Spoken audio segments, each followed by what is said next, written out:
This is Cate Swannell for the MJA. Today we're talking with Editor-in-Chief Steve Leeder about our 17th of November issue. Hello, Steve.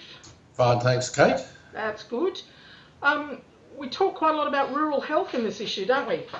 We do, and one of the factors that we're covering is the transport arrangements for rural patients who need healthcare in regional or big cities facilities, and the difficulty that many of them have arranging that, and the difficulty also that they face in paying for it. So there are aspects of rural healthcare that aren't part of the health system, but become critical in the life of the patient who has the need. And we have an article there written actually by a doctor who lives rurally, who's gives an account of the difficulties that she faced in obtaining transport to enable her to get appropriate treatment in a large regional centre.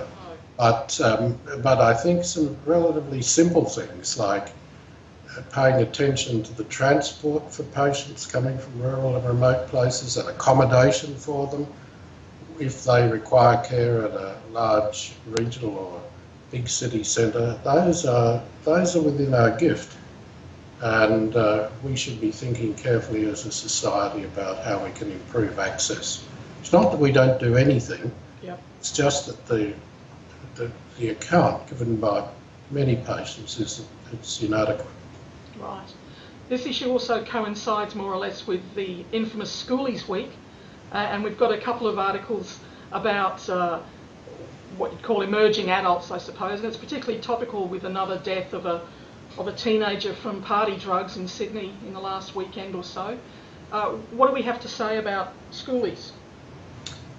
Well, I think that Schoolies is a period where there's a lot of loss of inhibition, if I can put it that way, and often people who are relatively inexperienced in the use of alcohol or drugs, and that needs to be taken into account so that we make sure that, for example, sports drinks or power drinks and the rest of them are adequately labelled, and the evidence is that the labelling tends to be focused on the caffeine but not adequately on the alcohol. So that's just a minor example of the need to make sure that that the information provided to the guys and girls engaging in the Schoolies adventures don't end up in a tragic circumstance. I mean, some of this, the things that have happened, and you referred to the case in Sydney recently, are just so overwhelmingly tragic that everybody needs to make sure that gentle, effective education is given to these young adults as they let their hair down. We also have the first in our diabetes series in this issue. Yes, Ruth Colligeria talks about diabetes as a global health matter, a good reminder that the vast bulk of non-communicable disease is not a problem of the developed world. In fact, we're doing pretty well, although it's a big problem, but it's fast becoming one of the dominant diseases of less economically advantaged communities. Yeah.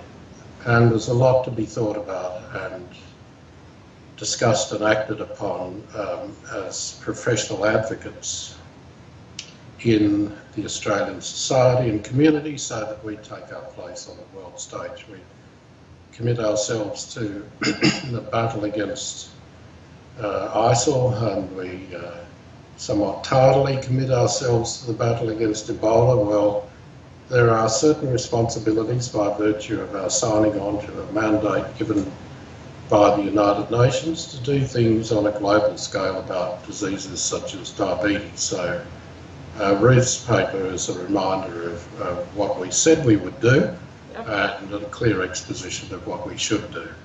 Sounds like another solid issue, Steve, when we've only had I think we've got enough to keep people interested, entertained and informed, and that's what we're aiming to do, to help medical practitioners in their daily work by giving them information about the patients in front of them and the society and the world in which they operate.